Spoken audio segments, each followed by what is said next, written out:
Mtazamaji, na ni afueni kwa wakazi wa Kinangop na vitongoji vyake katika kaunti ya Nyandarua baada ya kurejea kwa mwanakandarasi aliyekuwa amesusia ujenzi wa barabara ya Nyundu Njeru Geta siku chache baada ya ziara ya Rais William Ruto katika eneo la Mlima Kenya.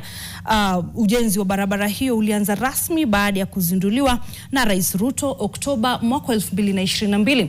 Rais Ruto alitangaza kuwa mradi huo ungemchukua mwanakandarasi huyo miezi 10 kutamatika. Hata hivyo, muda mfupi baada ya tangazo hilo, tingatinga ziliondolewa kwenye eneo hilo na hivyo kukwamisha mradi huo.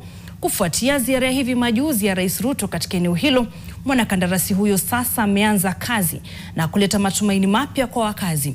Wenyeji sasa wana matumaini kuwa barabara hiyo itatamatika hivi karibuni na hivyo kurahisisha usafirishaji wa mazao kutoka mashambani hadi sokoni.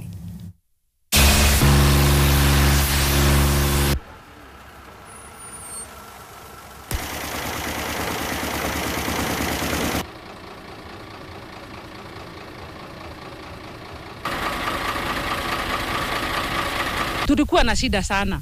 Hii barabara imekaa matope kila wakati, hata ukitembea uwezi fika pahali unaenda, unaenda ukianguka, ukibebwa na pikipiki. Kama mimi niko na chuma kwa mguu na nimepata tu ajali kwa hii barabara, ni vile ilikuwa tu na matope. Wakati rais wetu alitembea katika Kinangop, wakati alikuwa hapa engineer, alituahidi ya kwamba hii barabara itajengwa, na bila shaka siku ya leo tunaona, kwa sababu tunaona ya kwamba rami imeanza kuwekwa. Na sababu ya hii tutapata soko kwa ile chakula tunalima. Sisi ni wakulima, tunalima boga, tunalima potatoes, tunalima mishiri, pia tunalima ng'ombe, so tunauza maziwa na saa zingine tunauza kwa bei baya sana.